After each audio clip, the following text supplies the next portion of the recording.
Sahabat Naker, episode yang lalu kita sudah berbincang-bincang dengan Bapak Kepala Dinas Tenaga Kerja dan Perindustrian.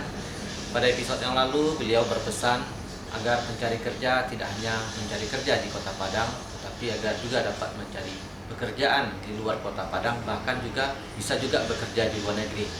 Nah, untuk bekerja ke luar negeri ini bagaimana caranya, Pak? Teman-teman sahabat Naker semua ingin tahu juga, Pak. Bisa diceritakan, Pak? Jadi memang di berbagai kesempatan saya selalu kan udah itu saja terus saya ulang-ulang ini supaya merantau. Nah, merantau ini kan bisa saja masih merantau ke Jakarta, ke Batam, kemana masih di dalam negeri. Tapi sebenarnya para generasi muda, sahabat Naker, saya berharap mulailah tekadkan, pikirkan untuk merantau, jangan tanggung-tanggung. Berani tidak ke luar negeri, merantaunya itu.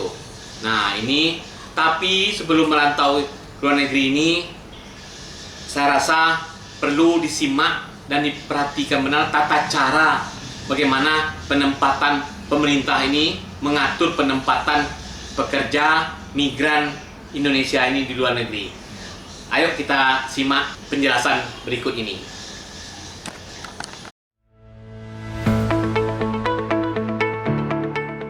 Halo para calon pekerja migran Indonesia dan PMI dimanapun Anda berada. Dalam video ini akan diuraikan mengenai tata cara penempatan pekerja migran Indonesia yang wajib Anda ketahui. Mari kita saksikan bersama. Setiap calon pekerja migran Indonesia yang akan bekerja ke luar negeri harus memenuhi persyaratan sebagai berikut.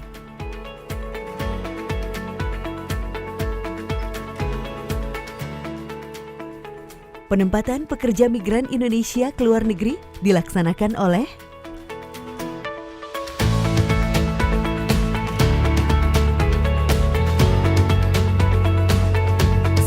Pelaksana penempatan pekerja migran Indonesia oleh Badan Pelindungan Pekerja Migran Indonesia BP2MI.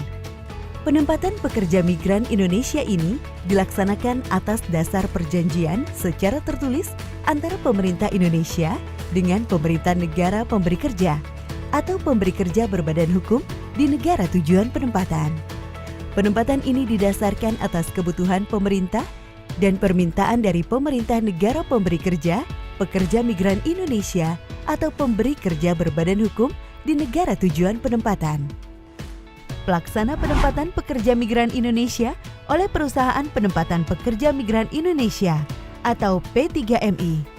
Penempatan pekerja migran Indonesia ini dilakukan antara pemberi kerja berbadan hukum di Indonesia dengan pemberi kerja berbadan hukum di negara tujuan penempatan, yang dalam hal ini dilakukan oleh Perusahaan Penempatan Pekerja Migran Indonesia atau P3MI. P3MI harus memiliki izin tertulis berupa Surat Izin Perusahaan Penempatan Pekerja Migran Indonesia atau SIP 3MI yang diberikan oleh pemerintah pusat untuk menyelenggarakan pelayanan penempatan pekerja migran Indonesia dan wajib memiliki Surat Izin Perekrutan Pekerja Migran Indonesia atau SIP 2MI yang diberikan oleh BP2MI untuk menempatkan calon pekerja migran Indonesia. Pelaksana penempatan pekerja migran Indonesia oleh perusahaan yang menempatkan pekerja migran Indonesia untuk kepentingan perusahaan sendiri atau UKPS. Penempatan pekerja migran Indonesia ini hanya dapat dilakukan oleh badan usaha milik negara, badan usaha milik daerah, atau perusahaan swasta bukan P3MI yang dilakukan dalam hal perusahaan memiliki hubungan kepemilikan dengan perusahaan di luar negeri, memperoleh kontrak pekerjaan pada bidang usahanya, memperluas usaha di negara tujuan penempatan, atau meningkatkan kualitas sumber daya manusia. 2. Penempatan pekerja migran Indonesia oleh perseorangan atau mandiri. Penempatan pekerja migran Indonesia ini dapat dilakukan bagi calon pekerja migran yang memenuhi persyaratan, telah diterima bekerja pada pemberi kerja berbadan hukum di negara tujuan penempatan, bekerja pada pemberi kerja berbadan hukum dan tidak dipekerjakan pada jabatan yang terendah pada setiap sektor, Untuk penempatan ini, dilarang bekerja pada pemberi kerja perseorangan atau sektor domestik. Perlindungan terhadap pekerja migran Indonesia meliputi sebelum bekerja, selama bekerja, dan setelah bekerja. Proses sebelum bekerja hanya dilakukan melalui 5 tahapan.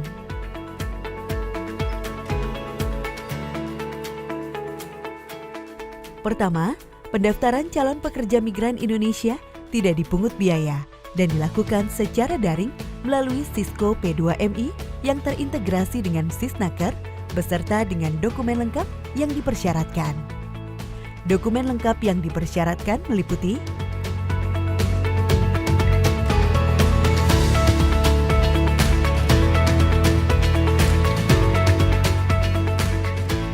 kedua, tahapan seleksi yang dilaksanakan berupa seleksi administrasi dan seleksi teknis sesuai dengan kebutuhan negara tujuan penempatan. Seleksi administrasi meliputi verifikasi dokumen kelengkapan yang dipersyaratkan. Sedangkan seleksi teknis dapat dilaksanakan oleh pelaksana penempatan atau pemerintah negara pemberi kerja atau pemberi kerja berbadan hukum di negara tujuan penempatan. Ketiga, pemenuhan dokumen. Jika calon pekerja migran Indonesia atau CPMI dinyatakan lulus seleksi, CPMI diwajibkan melakukan pemeriksaan kesehatan dan psikologi. Pemeriksaan kesehatan dilakukan di fasilitas pelayanan kesehatan, sedangkan pemeriksaan psikologi dilaksanakan di lembaga psikologi. CPMI juga harus memiliki paspor dan menandatangani perjanjian penempatan. Perjanjian penempatan ditandatangani oleh pelaksana penempatan dan CPMI. Bagi CPMI yang telah menandatangani perjanjian penempatan, wajib diikutsertakan dalam program jaminan sosial ketenagakerjaan sebelum bekerja. Pelaksana penempatan memfasilitasi proses pengurusan visa kerja sesuai dengan ketentuan negara tujuan penempatan. Pekerja migran Indonesia yang telah memiliki visa kerja harus mengikuti program jaminan sosial ketenagakerjaan selama bekerja dan setelah bekerja. Keempat, CPMI yang akan diberangkatkan ke luar negeri harus mengikuti orientasi pra-pemberangkatan atau OPP yang diselenggarakan oleh BP2MI yang bertujuan untuk memberikan pemahaman dan pendalaman kepada CPMI berupa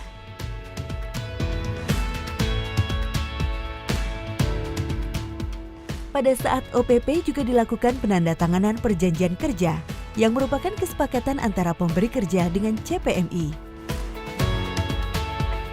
Kelima, CPMI yang telah memenuhi persyaratan bekerja di luar negeri sebelum diberangkatkan harus melakukan pendataan sidik jari biometrik melalui Sisco P2MI pada saat OPP.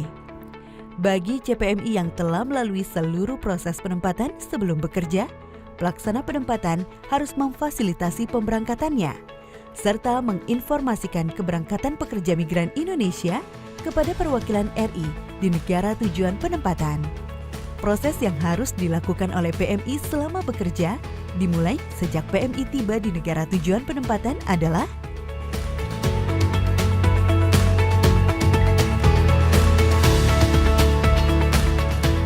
proses yang harus dilakukan oleh PMI setelah bekerja dimulai sejak PMI tiba di debarkasi Indonesia.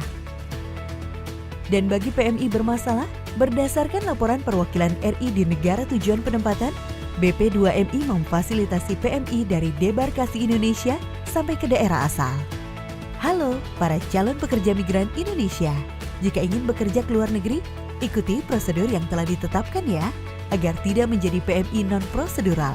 Patuhi dan ikuti peraturan perundang-undangan yang berlaku agar bisa bekerja dengan tenang, aman, dan nyaman.